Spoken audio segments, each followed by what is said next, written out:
अस्सलाम नाज़रीन, मैं हूं असद अली तूर अपने प्रोग्राम असद तूर अनसेंसर्ड में। आज हम एक इंतहाई तहलका खेज़ एपिसोड के साथ हाजिर हो रहे हैं। प्राइम मिनिस्टर ऑफिस के सामने मौजूद हैं और आज हम आपको बताएंगे जो अंदर की बड़ी खबरें। मुझे हैं कि अब जबकि army chief general Asim Munir का टेन्योर 2027 नवंबर तक जा चुका है,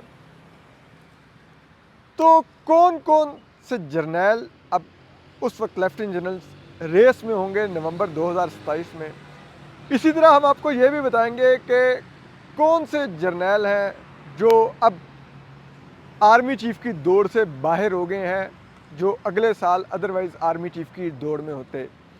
और इसी तरह हम आपको ये भी बताएंगे कि अभी कुछ प्रमोशंस हुई हैं फ़ौज के अंदर, जो फ़ौज ने वैसे तो ऐलान नहीं किया, लेकिन 4 मेजर जनरल्स को फ़ौज ने लेफ्टिनेंट जनरल्स के ओहदे पर तरक्की दी है।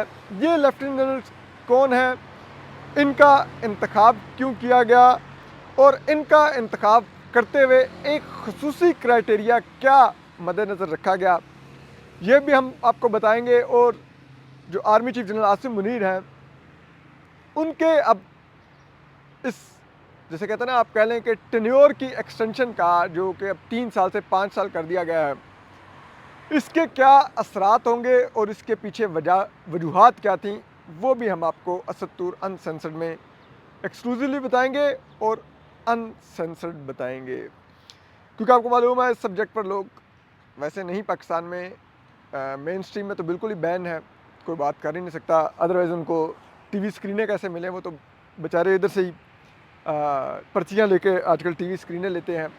तो यूट्यूब पर भी इतनी ज़्यादा बात नहीं होती। तो हमारे शो की एक स्पेशलिटी है कि हम जर्नलों और जजेस के ऊपर रिपोर्ट करते हैं, तो कोशिश करते हैं आपको अंदर की इंसाइट्स ला के दें, क्योंकि ये इदारे बहुत ज़्यादा अपने जो अंदरूनी मामलात हैं, इंतज़ामी मामलात, उसके मामले में बहुत ज़्यादा खामोशी रखते हैं। और लेकिन असद तूर अनसेंसर्ड समझता है, क्योंकि ये इदारे चाहे वो अदलिया का हो या फ़ौज का हो, ये अवाम के टैक्स से चल रहा है, तो अवाम का हक़ है कि वो इन इदारों की वर्किंग और इन इदारों के बारे में जानें कि जो उनके टैक्स से इदारे चल रहे हैं वो कैसे चल रहे हैं। और आपको मालूम है कि जो सहाफ़ी होते हैं, ये एक ब्रिज होता है इंफॉर्मेशन का इदारों और आवाम के बीच में, तो हम वो इंफॉर्मेशन आप तक लाते हैं। तो अब हम आपको बता दें कि सबसे पहले हम जो नई प्रमोशंस हैं उन पर बात कर लें। तो पहले जो एक लेफ्टिनेंट जनरल प्रमोट हुए हैं मेजर जनरल से, वो हैं लेफ्टिनेंट जनरल तबस्सुम हबीब। ये इस वक्त DG special investment facilitation council हैं, यानी कि SIFC हैं। और इसके अलावा ये डीजी पर्सपेक्टिव प्लानिंग भी हैं। ये दोनों पोजीशंस ऐसी हैं जो आपको आर्मी चीफ से बराह रास्त राब्ते में रखती हैं।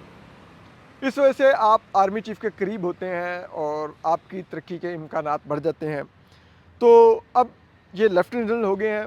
और इसके अलावा ये इससे पहले ये GOC ओकाड़ा डिवीज़न रहे हैं और बतौर ब्रिगेडियर इन्होंने डायरेक्टर मिलिट्री इंटेलिजेंस भी खिदमात सर अंजाम दी हैं। और इसके अलावा इनका जो ताल्लुक़ है वो आर्टिलरी से है, ठीक है। और ये अब लेफ्टिनेंट जनरल की पोजीशन पर प्रमोट हो गए हैं। इसी तरह जो एक और जो प्रमोशन हुई है, ये बड़ी अहम प्रमोशन है। ये है जो मेजर जनरल हसन खटक हैं, उनको अब लेफ्टिनेंट जनरल हसन खटक की प्रमोशन दे दी गई है। और ये ISI में एज ए DG उनका जो K विंग था, जो अब शायद E विंग का दर्जा पा गया है, ये वो भी रहे हैं। और इनका जो एक बड़ा क्रेडिट है वो ये है कि ये जनरल फैज़ हमीद के अंडर अफ़गानिस्तान डेस्क के सरबराह थे। और अगर आपको याद हो, जनरल फैज़ हमीद की आप स्क्रीन पर देख सकते हैं, एक बड़ी फेमस छोटा सा क्लिप और एक पिक्चर आई थी जिसमें वो अफ़गानिस्तान के सरीना होटल में चाय पीते हुए सहाफ़ियों को बता रहे थे कि एवरीथिंग भी विल बी ऑल राइट। और फिर उसके बाद जो ऑल राइट हुआ वो तो हमने देख ही लिया कि हमारे साथ क्या हुआ। तो आपको लेफ्टिनेंट जनरल हसन खटक, जो कि उस वक्त मेजर जनरल हसन खटक थे, वो जनरल फैज़ हमीद के पीछे आप पिक्चर में देख सकते हैं, खड़े नज़र आ रहे होंगे, जो आपको लग रहा होगा कोरोना मास्क में, जो कि एक ग्रे कलर के शलवार कमीज़ और वास्केट में है, तो आपको लग रहा होगा शायद कोई लोकल अफ़गान हैं या कोई जिसे कहते हैं उस होटल का कोई स्टाफ मेंबर हैं। लेकिन ये दरअसल मेजर जनरल हसन खटक थे, जो अंडर कवर उस वक्त मौजूद थे वहाँ पर। और अफ़गानिस्तान में जो तालिबान ने अगस्त 2021 में टेक ओवर किया, तो ये उसके फ़ौरन बाद से अफ़गानिस्तान एक काफ़ी अरसा तक मौजूद रहे। वहाँ पर जो नई हुकूमत की फॉर्मेशन और सब कुछ हो रही थी, ये उस सब को ऑब्ज़र्व कर रहे थे। और इसीलिए अगर आपको आप देख सकें, शाह कुरैशी साहब का जो अफ़गानिस्तान का विज़िट था, तो उसमें जो लोग उनको पाकिस्तानी सफ़ीर के अलावा एयरपोर्ट पर रिसीव कर रहे हैं, तो उनमें आपको मेजर जनरल हसन खटक भी नज़र आएंगे, जो पहले से अफ़गानिस्तान में मौजूद थे और अपने फ़ॉरेन मिनिस्टर को रिसीव कर रहे थे एयरपोर्ट पर। इसके अलावा जो अफ़गान उस वक्त की इंटरिम गवर्नमेंट से, जो कि अभी तक जारी है, उससे जो मुज़ाकरात हुए शाह महमूद कुरैशी साहब के, तो उसमें उनके साथ आपको मेजर जनरल हसन खटक भी सफ़ीर के अलावा बैठे नज़र आएंगे पिक्चर्स में। तो ये आप कह लें कि इनकी बड़ी ग्रिप थी अफ़गानिस्तान पर, और जो उस वक्त रियासत की पॉलिसी थी कि उसको इन्होंने भरपूर एग्जीक्यूट किया। तो इनको एक आप कह लें कि फ़ौज के अंदर एक शाइनिंग स्टार ऑफिसर के तौर पे जाना जाता है। कहा जाता है कि ये बहुत कॉम्पिटेंट हैं और जो भी इनको टास्क दिया जाए ये डिलीवर करते हैं। लाइक हर वैसे तो एक हमारे यहाँ लोग बूट पॉलिश करने के लिए कहते हैं कि ये बड़ा प्रोफेशनल सोल्जर है, ये एपॉलिटिकल है, ये फ़लान है, ये वो है। बट जो लेफ्टिनेंट हसन खटक है, इनके बारे में बाय एंड लार्ज मैंने अभी तक जितनी भी जो ज़राए से, मुख्तलिफ़ ज़राए से इनके बारे में जो राय सुनी है, वो ये कहा जाता है कि ये काफ़ी प्रोफेशनली साउंड हैं। और इससे पहले ये जिसे कहते हैं जीओसी कोयटा भी रहे हैं। आईएसआई के बाद ये जीओसी कोयटा चले गए थे। उसके पहले जब ये ब्रिगेडियर थे, तो ये 111 ब्रिगेड इन्होंने कमांड की है बतौर ब्रिगेडियर। और आपको मालूम होना चाहिए कि 111 ब्रिगेड बहुत की ब्रिगेड होती है, हुकूमतों के तख्ते शख्ते वही उलटती है। तो वहाँ पर जो भी ब्रिगेडियर तैनात किया जाता है, वो बहुत ढूंढ के बहुत कॉम्पिटेंट ब्रिगेडियर तैनात किया जाता है कि उसको जब टास्क दिया जाए तो कोई कमी ना रह जाए उसकी एग्जीक्यूशन में। और आपको पता है इस वक्त जितनी भी शाहरा दस्तूर पे जो रियासती अलामत हैं, जो इमारतें, उन सब की सिक्योरिटी भी 111 ब्रिगेड के ज़िम्मे होती है हमेशा। अभी जिस प्राइम मिनिस्टर ऑफिस के हम सामने खड़े हुए हैं, ये भी 111 ब्रिगेड के ही सिक्योरिटी में है। पार्लियामेंट हाउस 111 ब्रिगेड की सिक्योरिटी में होती है। सुप्रीम कोर्ट, मिनिस्टर्स जिसे कहते हैं वो सेक्रेटरीट जो सा है, ये सब कुछ इनके होता है सिक्योरिटी में। तो ये यहाँ पर भी रहे हैं लेफ्टिनेंट हसन खटक। और इसके अलावा इनके जो बड़े भाई हैं, वो भी एक रिटायर्ड ब्रिगेडियर हैं। तो यानी कि फैमिली का भी फ़ौज से ही ताल्लुक़ है। खटक हैं यानी कि पख्तून है भाई, लेकिन ये इन्फेंट्री से इनका ताल्लुक़ है। इसी तरह जो एक और प्रमोशन है, वो लेफ्टिनेंट अज़हर वकास हैं। ये मेजर जनरल से इनको लेफ्टिनेंट जनरल की तरक्की दे दी गई है। ये इस वक्त डीजी रेंजर सिंध हैं। और इससे पहले ये भी जनरल बाजवा के दौर में डीजी मिलिट्री ऑपरेशंस थे, और डीजी मिलिट्री इंटेलिजेंस थे, sorry I apologise, DG military intelligence थे। और इसके अलावा इन्होंने जीओसी ओकाड़ा डिवीज़न भी सर्व किया हुआ है, जबकि एज ए ब्रिगेडियर ये डायरेक्टर मिलिट्री ऑपरेशंस भी रहे हैं। इन्होंने बड़ी की पोजीशन सर्व की हैं। लेकिन इनके बारे में एक ये ख्याल था कि शायद हो सकता है इनको प्रमोशन ना मिले, क्योंकि ये जनरल बाजवा के करीब रहे हैं। तो शायद इस वजह से, क्योंकि अब फ़ौज में उमूमन वो ऑफिसर जिन्होंने जनरल बाजवा या जनरल फैज़ हमीद के साथ सर्व किया हो, तो उनको ये समझा जाता है कि शायद वो पीटीआई प्रोजेक्ट से मुंसलिक रहे होंगे, तो पीटीआई के साथ भी ताल्लुक़, और ये वो, तो वो एक देखा जाता है। लेकिन आप कह सकते हैं कि इन्होंने जनरल बाजवा के बाद भी जो फ़ौज की मौजूदा क़यादत है, उनके साथ भी इन्होंने अच्छा यकीनन सर्व किया होगा, अच्छे इनके रवाबित रहे होंगे, तो ये लेफ्टिनेंट बनने में कामयाब रहे हैं। इसके अलावा जो एक और लेफ्टिनेंट प्रमोट हुए हैं, वो अगर आप देखेंगे तो वो मेजर जनरल थे और अब वो लेफ्टिनेंट हो गए हैं। जनरल आमिर नजम, ये भी इस वक्त चीफ़ इंस्ट्रक्टर भी हैं नेशनल डिफेंस यूनिवर्सिटी इस्लामाबाद में। और ये ज़रा कहा जाता है कि पढ़े लिखे जर्नैल हैं, ज़रा किताबों शताबों में दिलचस्पी और ज़रा तो ऐसे जो पढ़े लिखे जर्नैल होते हैं उनमें जो चीफ़ इंस्ट्रक्टर होते हैं एनडीयू में, उनका गालिब इम्कान होता है कि वो जिसे कहते हैं लेफ्टिनेंट जनरल बन सकते हैं। तो ये उसी इम्कान के मुताबिक 80-90% चांस होता है कि ऐसे लोग लेफ्टिनेंट जनरल की पोजीशन पहुंच जाते हैं। तो ये बन गए अब लेफ्टिनेंट जनरल। इससे पहले इन्होंने जीओसी स्पेशल सिक्योरिटी डिवीज़न, जो कि सीपेक के लिए एक खसूसी डिवीज़न बनाया गया था, जो कि चीन और सीपेक से रिलेटेड प्रोजेक्ट और चीनी शहरियों की सिक्योरिटी का इंतज़ाम देखता था, तो ये उसके जीओसी रहे हैं।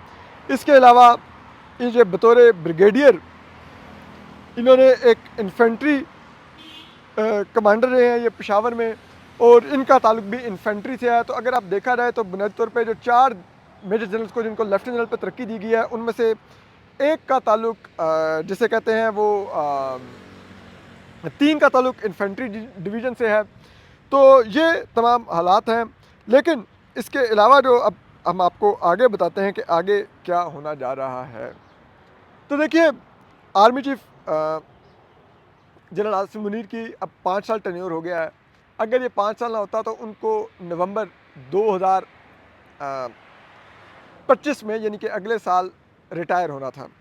लेकिन अब क्योंकि वो नवंबर 2027 तक होंगे, जिसको ख्वाजा आसिफ साहब भी कंफर्म कर रहे हैं, जो वज़ीर दिफा हैं, कि वो जिसे कहते हैं उनके बाद मतलब वो उनके आर्मी चीफ जिसे कहते हैं वो अब नवंबर 2025 तक होंगे, नवंबर 2027 तक होंगे। तो इनके रहने की वजह से जो जर्नैल जिनके आर्मी चीफ की जो रेस में होते इस साल नवंबर ऑनवर्ड्स, वो एक तो नुमान ज़करिया जो कोर कमांडर मंगला है इस वक्त, वो मुतासर होंगे।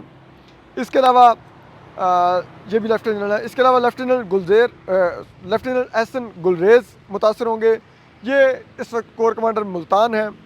इसके बाद फ़याज़ शाह जो आईजी ट्रेनिंग एंड एवेल्यूशन है, ये मुतासर होंगे। इसी तरह लेफ्टिनेंट जनरल इम्तियाज़ मुतासर होंगे, ये कोर कमांडर रावलपिंडी हैं इस वक्त, शाहिद इम्तियाज़ सॉरी।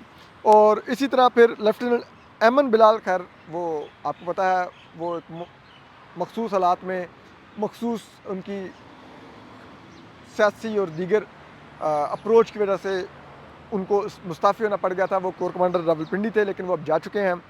लेकिन लेफ्टिनेंट नुमान ज़करिया और लेफ्टिनेंट एहसन गुलरेज़ और लेफ्टिनेंट फ़याज़ शाह और लेफ्टिनेंट शाहिद इम्तियाज़, अब ये 4 जो लेफ्टिनेंट जनरल्स हैं, जब आर्मी चीफ़ की तो रेस में नहीं रहे, लेकिन एक जो अभी भी इनके पास एक 4 स्टार बनने का ऑप्शन अभी भी इनके लिए रखा गया है, ताकि बिल्कुल कोई ज़्यादा रिजनमेंट ना आए, वो ये है कि अब जो ये टेन्योर एक्सटेंड करते हुए, जो कि नेवल चीफ़ का भी किया गया है, एयर चीफ़ का भी किया गया है, चुंगे में उनका भी हो गया है, लेकिन असल में तो आर्मी चीफ़ का मैटर करता था। तो वो एक्सटेंड करते हुए जो chairman joint chief of staff का होता है, जो लेफ्टिनेंट जो जनरल साहिर शमशाद मिर्ज़ा हैं, उसको 5 साल का नहीं किया गया, वो बदस्तूर 3 साल रहेगा। और इस तरह अब ये 4 लेफ्टिनेंट जनरल उस ओहदे के उम्मीदवार होंगे।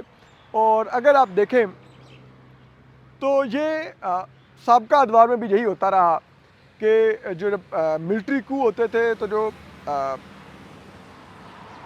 फ़ौजी जर्नैल जो आमिर बन के मुल्क पर मुसल्लत हो जाते थे, तो वो करते ये थे कि क्योंकि उनको पता था कि वो वर्दी नहीं उन्होंने उतारनी होती थी, क्योंकि जब तक वो फ़ौज के चीफ़ रहते थे उनको पता था कि उनका इक़्तिदार रहेगा।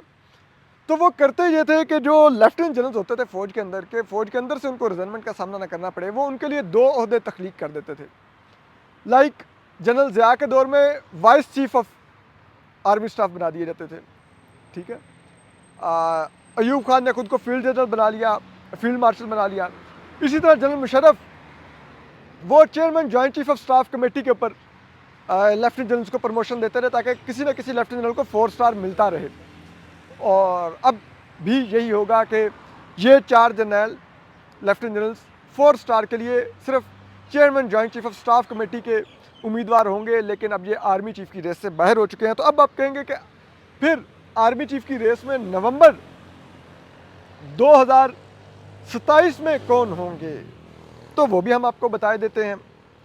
तो देखिए, अगर आप देखें गुज़िश्ता साल 24 नवंबर 2023 को भी कुछ लेफ्टिनेंट जनरल प्रमोट होके आए हैं, ठीक है। उनमें एक तो अभी जो CGS हैं, यानी कि चीफ ऑफ जनरल स्टाफ हैं, जो कि आप कह लें कि फ़ौज के अंदर एक लिहाज से डिफेक्टो आर्मी चीफ भी होता है, और लाइक आर्मी चीफ के बाद एक लिहाज से सबसे पावरफुल होता है, क्योंकि वो आर्मी चीफ के डायरेक्टिव्स पे वो अमल दरामद करवाते हैं, आर्मी चीफ के बिहाफ पर फ़ौज को वो चलाते हैं, आर्मी चीफ का सेक्रेटरीट वो रन करते हैं, और इसीलिए उनके ऊपर बहुत लाइक इतने वो ताकतवर होते हैं कि माजी में जब आपको याद है मियां नवाज शरीफ साहब की हुकूमत में वो डॉन लीक्स के ऊपर जो कमीशन की रिपोर्ट आई, तो DGISPR जो उस वक्त के थे आसिफ गफूर, उन्होंने रिजेक्टेड का ट्वीट कर दिया। तो रिजेक्टेड की ट्वीट के ऊपर बड़ा शोर मचा, बड़ी कशीदगी हुई, लेकिन बाद में कहते हैं कि उस वक्त के आर्मी चीफ ज़राए बताते हैं कि उन्होंने उस वक्त के वज़ीर-ए-आज़म मियां नवाज शरीफ के सामने ज़िम्मेदारी उस वक्त के CGS लेफ्टिनेंट बिलाल अकबर पर डाल दी। उन्होंने कहा कि वो मैं तो कहीं फील्ड में था, तो लेफ्टिनेंट बिलाल अकबर ने वो रिजेक्टेड वाला ट्वीट करवा दिया। तो लाइक इतना पावरफुल होता है CGS का अहदा। तो अब अगले साल तो नहीं, लेकिन नवंबर 2027 में जो लोग लेफ्टिनेंट जनरल की रेस में होंगे, आर्मी चीफ की रेस में होंगे, उनमें लेफ्टिनेंट जनरल अवैस दस्तगीर हैं, जो इस वक्त CGS हैं, चीफ ऑफ जनरल स्टाफ। इसके अलावा शाकिरुल्लाह खटक होंगे, जो DG हैवी इंडस्ट्री टेक्सला हैं। ये DG हैवी इंडस्ट्री टेक्सला ही थे जब इनको लेफ्टिनेंट जनरल प्रमोट किया गया। और इसी तरह लेफ्टिनेंट जनरल मोहम्मद अकील होंगे, ये इस वक्त inspector general communication and IT हैं। इसी तरह लेफ्टिनेंट उमर बुखारी होंगे, जो इस वक्त कोर कमांडर पेशावर हैं, जबकि जो कि नहीं हो सकेंगे टेक्निकली, वो लेफ्टिनेंट अहमद शरीफ हैं, जो कि इस वक्त DGISPR हैं, लेकिन क्योंकि इनका ताल्लुक इंजीनियरिंग कोर्स है, तो इंजीनियरिंग कोर्स से अमूमन फ़ौज में नहीं लिया जाता आर्मी चीफ, और वो बहुत ज़रूरत होती है कि ऐसे लेफ्टिनेंट लिए जाएँ जिन्होंने 1 साल कोर कमांड की हो। तो नवंबर 2027 में ये लोग होंगे आर्मी चीफ की रेस में। हमने आपको नाम बताए हैं, लेकिन इस सब का क्यों आर्मी चीफ के ओहदे को एक्सटेंशन देने की ज़रूरत पड़ी और क्या वजूहात थी? तो देखिए, ये दरअसल एक लिहाज से क्योंकि पाकिस्तान पर इस वक्त काफ़ी ज़्यादा दबाव है, PTI के लोगों ने बाहर लॉबिंग बहुत की है, तो एक आलमी प्रेशर तो है ही।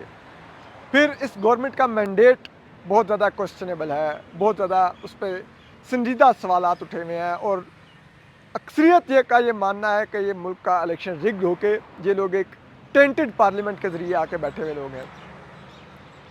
तो जनरल आसिम मुनीर को तरक्की देकर एक्सटेंशन देकर दरअसल ये पैगाम दिया गया है कि जनरल आसिम मुनीर नहीं जा रहे।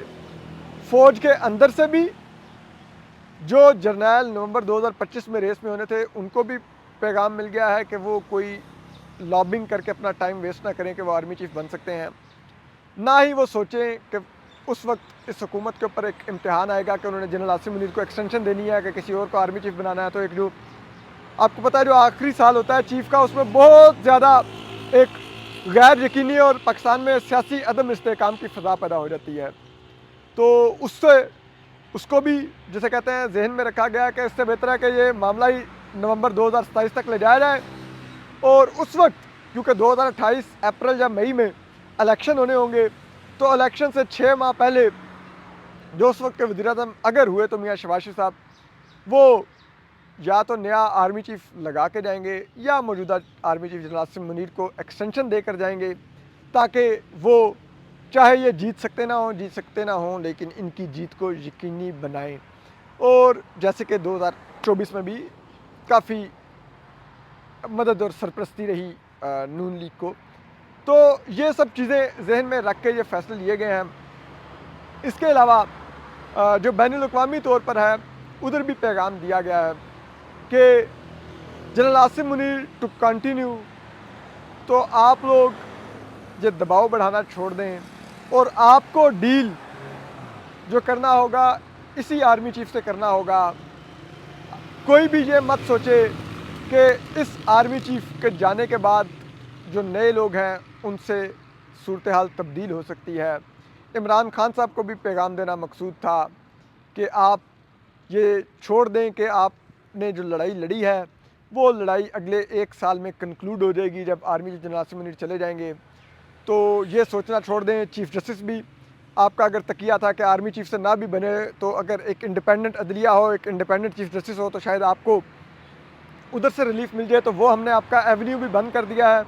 वहाँ पे हम आईनी बेंच भी अपनी मर्ज़ी का ले आए हैं। चीफ़ जस्टिस भी मंसूर अली शाह को नहीं बनने दिया और जनरल आसिम मुनीर भी कंटिन्यू करने जा रहे हैं। तो यू हैव टू अंडरस्टैंड कि यही सिस्टम है, इन्हीं से बात करें और इन्हीं से मामलात तय करें। तो ये एक पैगाम वहाँ पर भी है। और इसी तरह मियाँ शहबाज शरीफ साहब ने अपने भी टेन्योर को सिक्योरिटी दी है। लेकिन जो सबसे एक अहम बात है जो मैं करना चाहूँगा, यानी कि मैंने कहा मैं भी अपनी ज़रा CV तो पेश करूँ जुज़ वक्ती तहकीकाती सहाफ़ियों की तरह, ठीक है, जो अब TV स्क्रीनों पर तज्ज़िया कार बन के बैठे हुए हैं और पैसे लेके अपने यूट्यूब भी चला रहे हैं। तो वो मैंने कहा ज़रा उनसे ज़रा हम भी अपनी CV पेश करें। तो देखिए, इसका मुस्बत पहलू देखिए अब आप, ठीक है, वो ये है कि फ़ौज का इदारा रहेगा, 75 साल से है, इंशाल्लाह आगे भी रहेगा। लेकिन शख्सियात कभी कभी आपको मिलती हैं अच्छी, तो उन शख्सियात को फिर आपको रिटेन करना चाहिए, ठीक है। अब देखिए, जैसा कि अब रिटायरमेंट के वो 64 साला उम्र ख़त्म कर दी गई जो हद मुकर्रर थी, तो अब आर्मी चीफ और भी एक्सटेंशन ले सकते हैं, उसके बाद भी एक्सटेंशन ले सकते हैं, क्योंकि एक्सटेंशन, रीअपॉइंटमेंट और अपॉइंटमेंट के तीनों वर्ड्स अब आर्मी एक्ट का हिस्सा बना दिए गए हैं। तो यानी कि आर्मी चीफ एक्सटेंशन भी ले सकते हैं, रीअपॉइंट भी हो सकते हैं।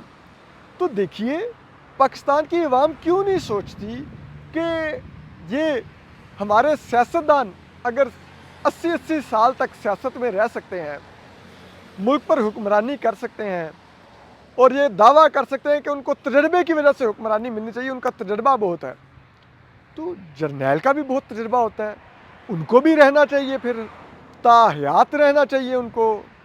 तो ये भी तो देखें ना, लाइक किस्मत से एक अच्छा जर्नैल मिलता है आपको, ठीक है। और फिर देखिए ना आप, लाइक हमारे अवाम जो कि आज तक कौम बन ही नहीं सके, एक हजूम है जो बिरयानी की पेट पे ये मैले कुचैले सियासतदान मुंतखब करके ले आते हैं, तो उनके ऊपर मुल्क छोड़ा नहीं जा सकता। एक अगर आपको अच्छा जर्नैल मिल जाए, उसके विजन से आपको ताहयात फ़ायदा उठाते रहना चाहिए, तो वो हमें उठाना चाहिए। और फिर देखिए ना, लाइक आपको ये चीज़ें समझ नहीं होंगी कि मुल्क के लिए कितना ज़रूरी होता है एक अच्छा जर्नैल। वज़ीर-ए-आज़म आते जाते रहते हैं, कोई नहीं, खैर है, फांसियाँ भी लग जाते हैं, जेलों में भी चले जाते हैं, जिला वतन भी हो जाते हैं, कोई फ़र्क नहीं पड़ता। जो ज़रूरी है वो है कि जर्नैल रहना चाहिए। ये बहुत ज़रूरी है मुल्क के लिए, मुल्क के इस्तेहकाम के लिए। और अगर ये इस्तेहकाम बरकरार रहेगा, ये कंटिन्यूटी जारी रहेगी, एक्सटेंशंस मिलती रहेंगी, तो आप यकीन रखिए कि पाकिस्तान इतना तरक्की करेगा आने वाले चंद सालों में कि मोहम्मद बिन सलमान पाकिस्तान की शहरियत के लिए अप्लाई कर देंगे, सऊदी अरब की शहरियत सरेंडर कर देंगे। मोस्ट लाइकली अमेरिकी सदर जो बनने जा रहे हैं डोनाल्ड ट्रंप, वो दूसरी दफ़ा अमेरिकी सदर बन रहे हैं। इसके बाद वो अमेरिका में दोबारा सदर का इलेक्शन लड़ने के अहल नहीं देंगे, तो वो अगला जो इलेक्शन लड़ना चाहेंगे वो पाकिस्तान का वज़ीर-ए-आज़म बनना चाहेंगे कि अमेरिका एक ख़त्म होती हुई सुपर पावर है, पाकिस्तान एक बनती सुपर पावर है, तो मैं पाकिस्तान का इलेक्शन लड़ूँ। और आप देखेंगे पाकिस्तान इस तरह नासा की रॉकेट पे बैठ के तरक्की करेगा कि आप देखते रह जाएंगे। तो इसलिए चीज़ों को मुस्बत लेंस से देखा करें, प्लीज़ नेगेटिव लेंस से मत देखा करें। उम्मीद है मेरी इस गुफ्तगू के बाद मुझे भी किसी TV चैनल के ऊपर प्राइम टाइम का शो या मतलब कहीं तज्ज़िया कार बिठा दिया जाएगा 7 बजे के शो में, जहाँ पे जुज़ वक्ती तहकीकाती सहाफ़ी भी बैठे हुए हैं। कोशिश तो मैंने की है, अब कबूल होती है कि नहीं ये तो मेरी लक पर है। अपना ख्याल रखिए, अल्लाह हाफ़िज़।